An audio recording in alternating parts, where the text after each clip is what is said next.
या देवी सर्वभूतेषु मां चंद्रघंटा रूपेण संस्थिता। नमस्तस्य नमस्तस्य नमस्तस्य नमो नमः। नमस्कार भक्तजनों, आज चैत्र नवरात्रि का तीसरा दिन है। आज के दिन मां चंद्रघंटा की पूजा करने का विधान है। मां दुर्गा की तीसरी शक्ति है मां चंद्रघंटा।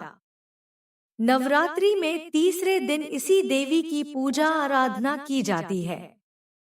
देवी का यह स्वरूप परम शांतिदायक और कल्याणकारी है।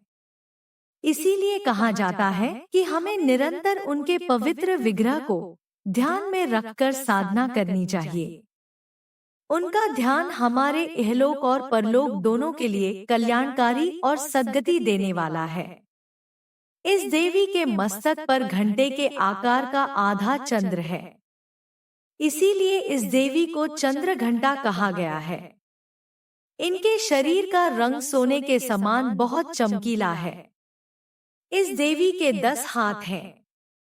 वे खड्ग और अन्य अस्त्र शस्त्र से विभूषित हैं।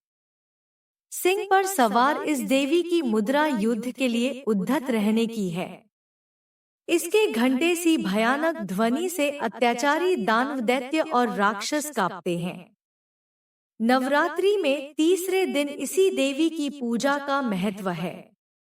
इस देवी की कृपा से साधक को अलौकिक वस्तुओं के दर्शन होते हैं, दिव्य सुगंधियों का अनुभव होता है और कई तरह की ध्वनियां सुनाई देने लगती हैं। इन क्षणों में साधक को बहुत सावधान रहना चाहिए। इस देवी की आराधना से साधक में वीरता और निर्भयता के साथ ही सौम्यता और विनम्रता का विकास होता है। इसलिए हमें चाहिए कि मन, वचन और कर्म के साथ ही काया को विहित विधि विधान के अनुसार परिशुद्ध पवित्र करके मां चंद्रघंटा के शरणागत होकर उनकी उपासना आराधना करना ही चाहिए। इससे सारे कष्टों से मुक्त होकर सहज ही परम पद के अधिकारी बन सकते हैं। यह देवी कल्याणकारी है। तो चलिए भक्तजनों श्रवण करते हैं मां चंद्रघंटा की पौराणिक कथा का। पौराणिक कथा के अनुसार जब असुरों का आतंक बढ़ा और तीनों लोकों में अधर्म का अंधकार छा गया, तब देवताओं के मन में भय उत्पन्न हुआ। महिषासुर, जो तपस्या करके असीम शक्तियां प्राप्त कर चुका था, धीरे धीरे स्वर्ग पर अधिकार जमाने लगा। उसने देवराज इंद्र को उनके सिंहासन से हटा दिया और स्वयं को तीनों लोकों का स्वामी घोषित कर दिया। महिषासुर की शक्ति और क्रूरता के सामने देवता विवश हो गए। देवताओं ने त्रिदेव ब्रह्मा, विष्णु और महेश की शरण ली और उनसे प्रार्थना की कि वे इस महिषासुर के अत्याचार से मुक्ति दिलाएं। जब त्रिदेवों ने देवताओं की दुर्दशा सुनी, तो उनका क्रोध सागर की भांति उमड़ पड़ा। इस दिव्य क्रोध से एक अद्भुत ऊर्जा प्रकट हुई, जिसने दिव्य तेज से युक्त एक देवी का रूप धारण किया। यही देवी आगे चलकर मां दुर्गा के चंद्रघंटा स्वरूप में प्रतिष्ठित हुई।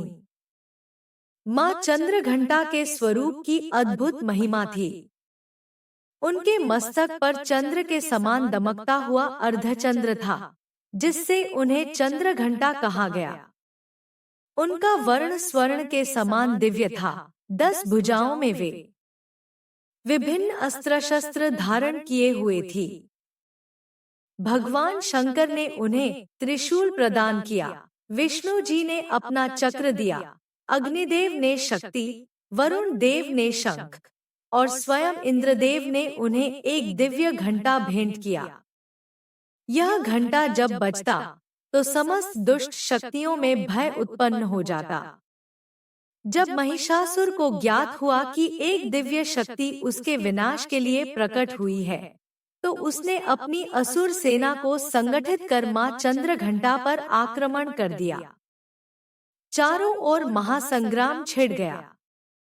देवताओं और असुरों के मध्य यह युद्ध अनंत काल तक चलता प्रतीत हो रहा था। माँ चंद्रघंटा अपने सिंह पर आरूढ़ होकर महिषासुर की सेना का विनाश करने लगी। उनकी एक हुंकार से रणभूमि कांप उठी। उनकी घंटा ध्वनि से महिषासुर की सेना में हाहाकार मच गया। देवी के हर प्रहार से असुरों की शक्ति क्षीण होती गई। महिषासुर, जो मायावी शक्तियों से युद्ध कर रहा था, अनेक रूप धारण करता रहा। कभी वह सिंह के रूप में, कभी हाथी के रूप में और कभी विकराल राक्षस के रूप में प्रकट हुआ। परंतु मां चंद्रघंटा की दृष्टि से कुछ भी छिपा नहीं रह सकता था। उन्होंने अपने त्रिशूल से महिषासुर पर प्रहार किया, जिससे उसका शरीर घायल हो उठा। महिषासुर को मां के इस रूप को देख एहसास हुआ कि उसका काल नजदीक है। महिषासुर ने माता रानी पर हमला बोल दिया।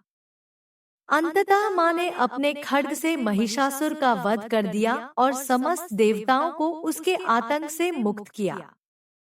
आकाश से पुष्प वर्षा होने लगी। देवताओं ने मां चंद्रघंटा की स्तुति की। इस प्रकार मां ने धर्म की स्थापना कर तीनों लोकों में शांति का संचार किया। मां चंद्रघंटा हमें यह सिखाती है कि जब अधर्म अपने चरम पर पहुंचता है, तब सत्य और शक्ति के मेल से उसका नाश अवश्य होता है। उनका दिव्य स्वरूप हमें यह प्रेरणा देता है कि हम अपने भीतर साहस, धैर्य और भक्ति का संचार करें। जब हम सच्चे मन से मां की आराधना करते हैं, तो वे हमें भयमुक्त कर शांति और समृद्धि का आशीर्वाद देती हैं। जय माता दी। अगर आपको यह कथा पसंद आई हो, तो सुविचार संग्रह चैनल को लाइक, शेयर और सब्सक्राइब करना न भूलें। हमारे साथ जुड़े रहें और भक्तिमय कथाओं का लाभ उठाते रहें। जय मां चंद्रघंटा। जय मां दुर्गा।